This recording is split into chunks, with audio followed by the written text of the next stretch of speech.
India Legal presents Courts Roundup.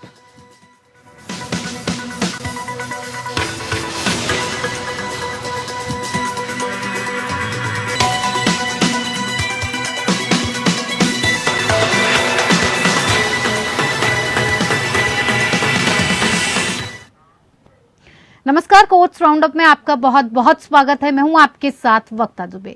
इस bulletin में अगले आधे घंटे हम आपको कोर्ट से जुड़ी तमाम छोटी बड़ी खबरों से रूबरू करवाएंगे। कोर्ट की कार्यवाही और सुप्रीम कोर्ट से लेकर हाई कोर्ट और लोअर कोर्ट्स तक के फैसलों को आपके सामने रखेंगे। लेकिन आगे बढ़ने से पहले एक नजर डाल लेते हैं हेडलाइंस पर।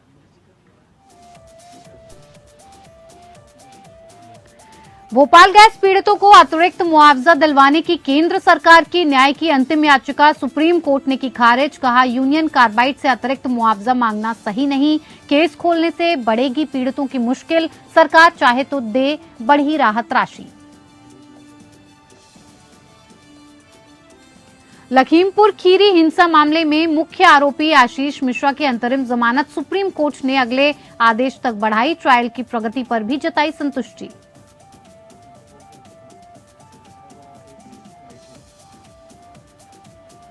महाराष्ट्र सियासी संकट मामले में शिंदे गुट ने कहा, फ्लोर टेस्ट बुलाकर राज्यपाल ने कुछ भी गलत नहीं किया। उद्धव गुट की मंशा थी चुनाव आयोग, राज्यपाल, विधानसभा स्पीकर के क्षेत्राधिकार का अतिक्रमण।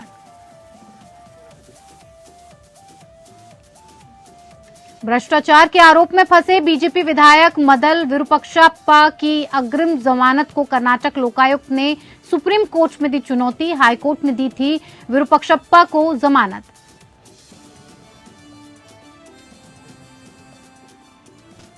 India Legal presents Roundup.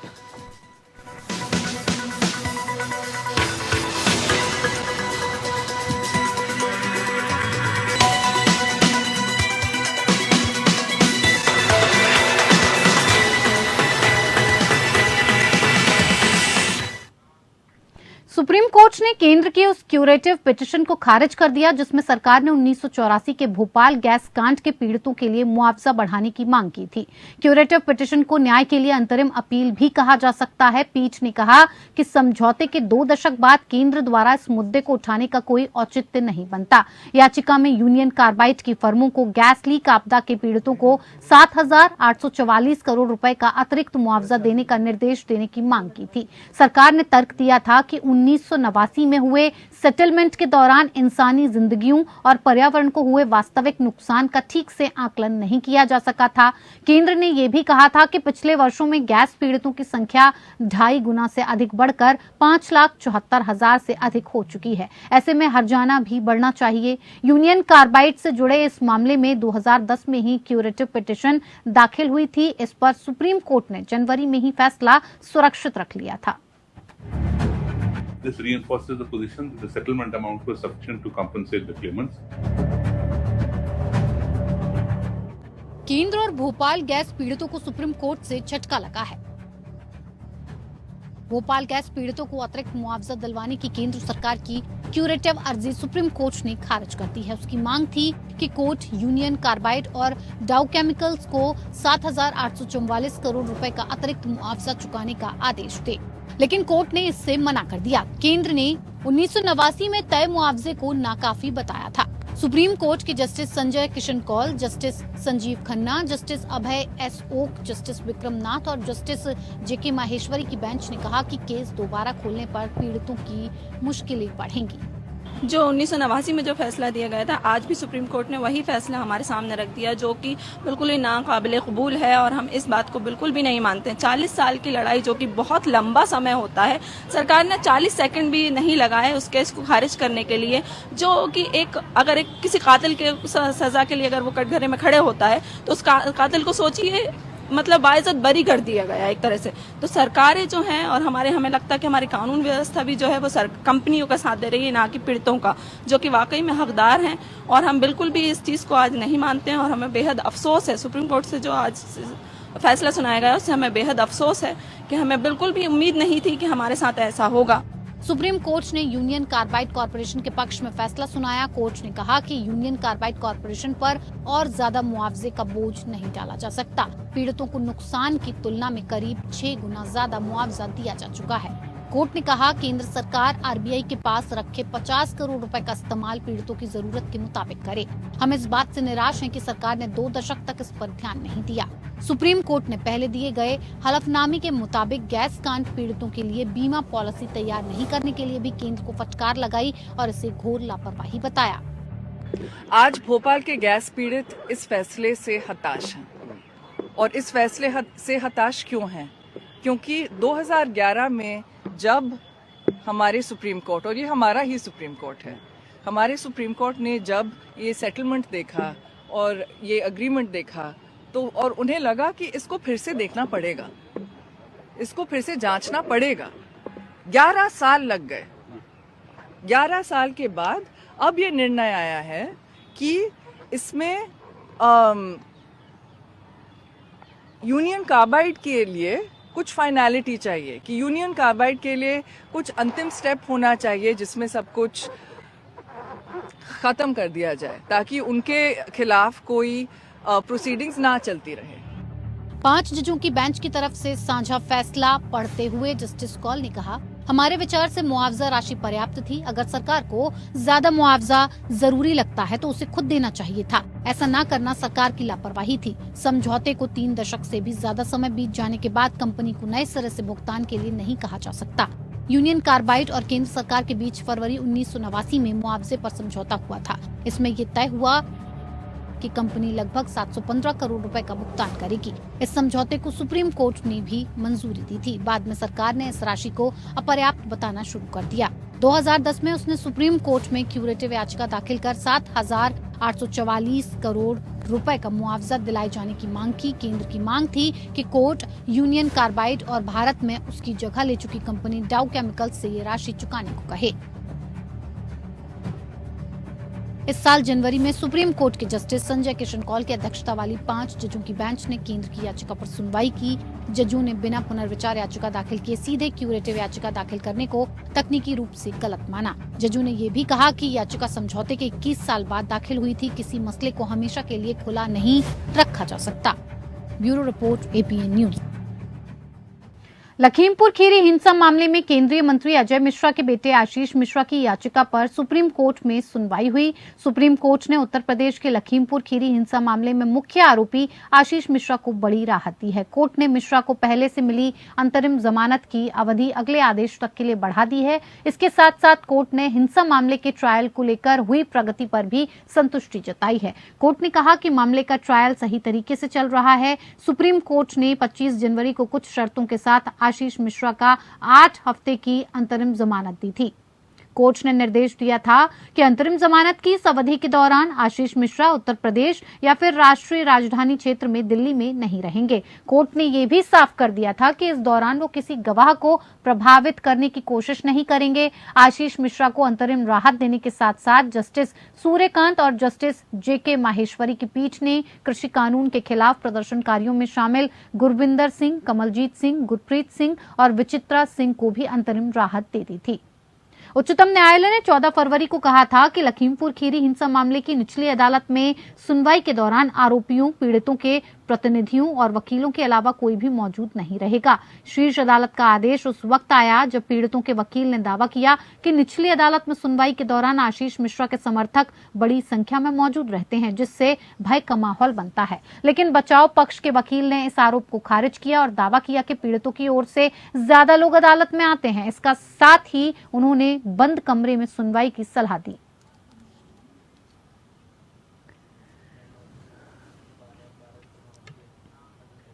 CGI Chandrachud की मंजूरी लिए बगैर सुप्रीम कोर्ट की एक बेंच ने दूसरी बेंच को केस सौंपा गया है। जस्टिस ने नाखुशी जताकर इस निर्णय को पलट दिया। सुप्रीम कोर्ट की तय परंपरा के मुताबिक CGI मास्टर ऑफ रोस्टर होता है। रजिस्ट्री का काम होता है कि वो लिस्ट होने वाले केसों को CGI के सामने रखे। उसके बाद CGI तय करते हैं कि कौन सी बेंच कौन से केस की सुनवाई करेगी। लेकिन अब जब CGI के आदेश के बिना ये केस असाइन किया गया तो विवाद हो गया।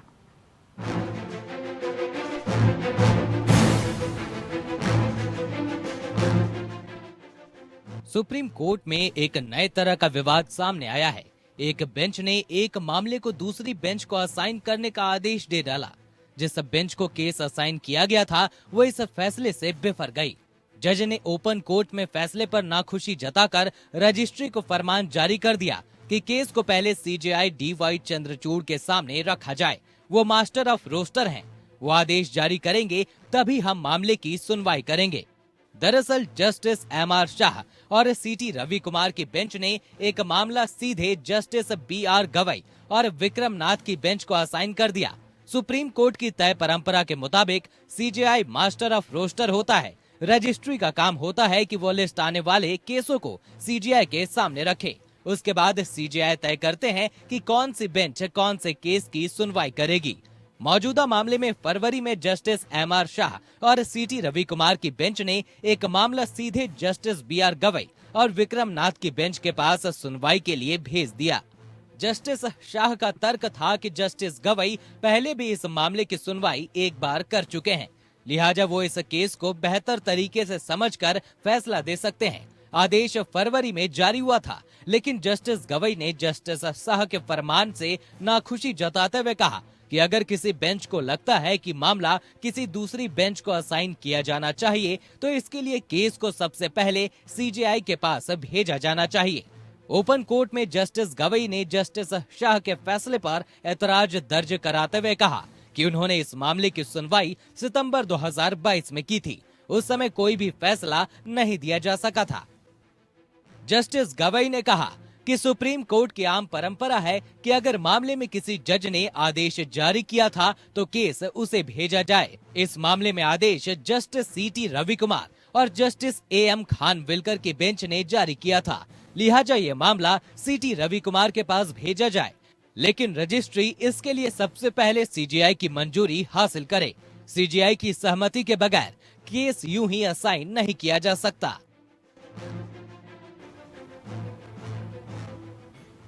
महाराष्ट्र सियासी संकट पर सुप्रीम कोर्ट में सुनवाई हुई। इस दौरान शिंदे गुट ने दलीलें दी। शिंदे गुट की तरफ से कहा गया कि फ्लोर टेस्ट बुलाकर राज्यपाल ने कुछ भी गलत नहीं किया। उद्धव गुट की मंशा थी चुनाव आयोग, राज्यपाल, विधानसभा स्पीकर, इन तीनों संवैधानिक संस्थाओं की क्षेत्राधिकार का अतिक्रमण, जो कि सही नहीं है। और भी कई दलीलें दी गई। मामले की बुधवार को भी सुनवाई है।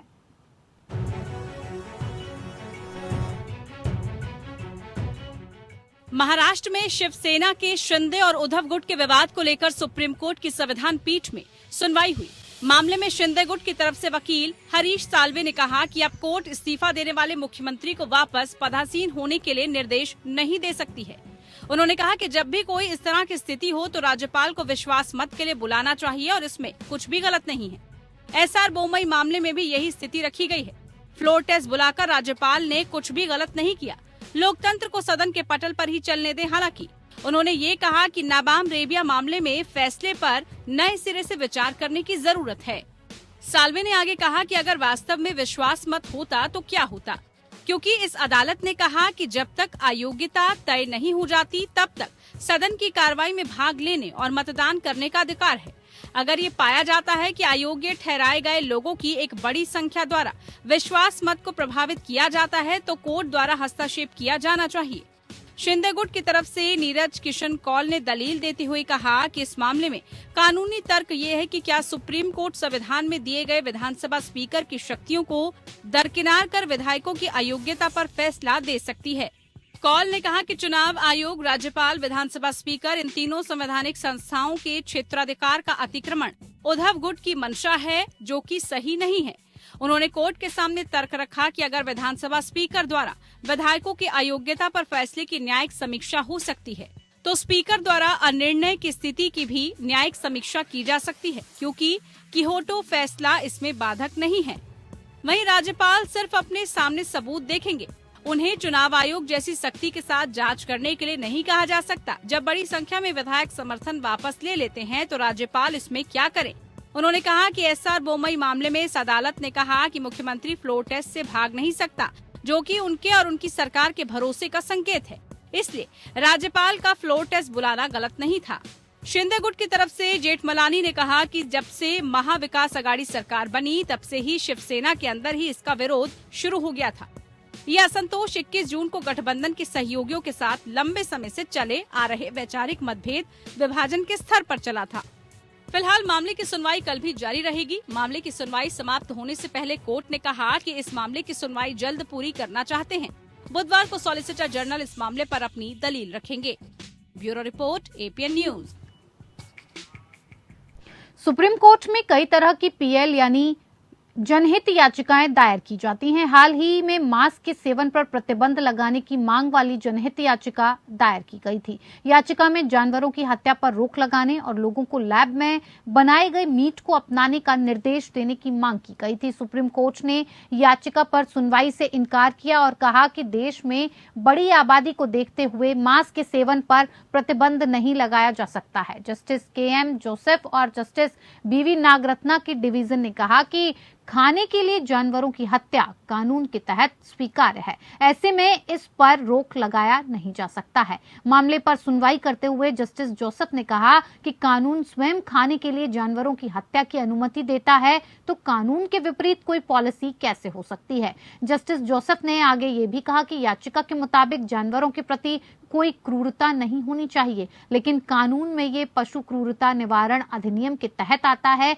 इस अधिनियम की धारा 11 खाने के लिए जानवरों को मारने की अनुमति देती है। आप कोर्ट से क्या पूछ रहे हो? क्या सरकार ऐसी नीति बना सकती है जो मौजूदा कानून के विपरीत हो? जस्टिस नागरत्न ने देश में बड़ी आबादी को देखते हुए मांस के सेवन पर प्रतिबंध नहीं लगाने से इनकार किया और कहा कि कानून मांस खाने की अनुमति देता है। कोर्ट ने याचिकाकर्ता से पूछा कि आपने भारतीय संविधान के आर्टिकल 32 के तहत याचिका क्यों दायर की, किसके मौलिक अधिकार प्रभावित हुए हैं। इसके साथ ही कोर्ट ने याचिका पर सुनवाई करने से इनकार किया और याचिकाकर्ता को याचिका वापस लेने को कहा।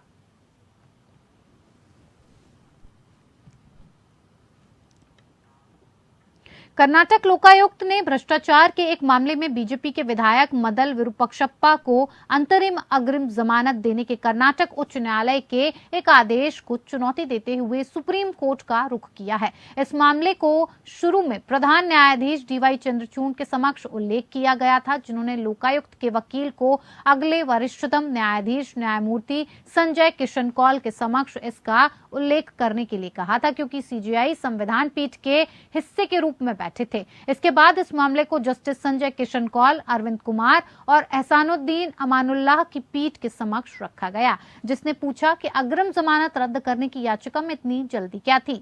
पीठ ने तब कहा था कि मामले को जल्द से जल्द सूचीबद्ध किया जाएगा, लेकिन कोई तारीख तय नहीं है। पीठ ने पूछा, इसमें क्या अर्जेंसी है? क्या अग्रिम जमानत रद्द करने का मुद्दा है? जितनी जल्दी हो सके सूचीबद्ध करें। उच्च न्यायालय ने अपना दिमाग लगाया है ना, यहाँ जमानत रद्द करने की मांग की जा रही है, ये तत्कालता क्या है? उच्च न्यायालय के एकल न्यायाधीश न्यायमूर्ति के नटराजन द्वारा 7 मार्च को चुनौती के तहत आदेश पारित किया गया, जिसमें विधायक को जांच में सहयोग करने का निर्देश देते हुए विरूपाक्षप्पा को जमानत दे दी गई। विरूपाक्षप्पा ने लोकायुक्त पुलिस द्वारा उनके खिलाफ दायर एक मामले में उच्च न्यायालय का रुख किया था। इससे पहले 4 मार्च को बेंगलुरु की एक विशेष अदालत ने 5 लोगों को रिश्वत लेने के आरोप में 14 दिनों की न्यायिक हिरासत में भेज दिया था, जिसमें विरूपाक्षप्पा के बेटे प्रशांत मदल भी शामिल थे।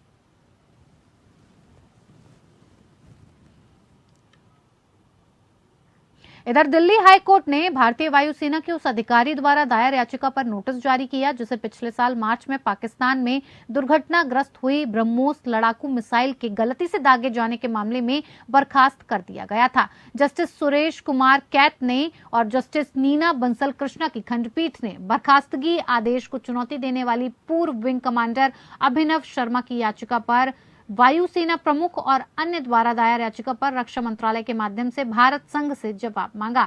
अदालत ने 6 सप्ताह के भीतर जवाब दाखिल करने को कहा है और यदि कोई हो तो प्रत्युत्तर 4 सप्ताह के भीतर दाखिल करने को कहा है। शर्मा ने वायुसेना अधिनियम 1950 की धारा 18 के तहत 23 अगस्त 2022 को उनके खिलाफ जारी समाप्ति आदेश को चुनौती दी। स्क्वाड्रन द्वारा किए गए सिमुलेशन प्रैक्टिस के दौरान जब ये घटना हुई तब उन्हें इंजीनियरिंग अधिकारी के रूप में तैनात किया गया। याचिका में कहा गया कि याचिकाकर्ता की सेवा समाप्त करने के लिए वायुसेना अधिनियम की धारा 18 को लागू करके अधिकारियों ने अनुशासनात्मक कार्रवाई शुरू करने की प्रक्रिया और कोर्ट मार्शल द्वारा जांच की आवश्यकता को जानबूझकर दरकिनार किया।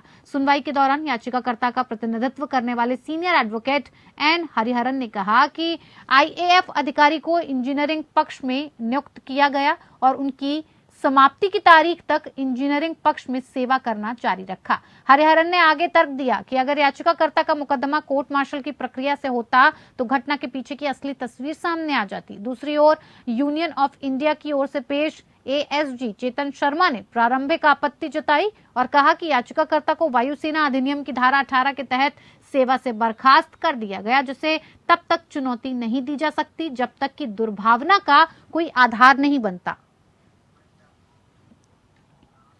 चलिए, कोर्ट्स राउंड अप में मेरे साथ फिलहाल इतना ही। मुझे दीजिए इजाजत। नमस्कार। India Legal presents Courts Roundup.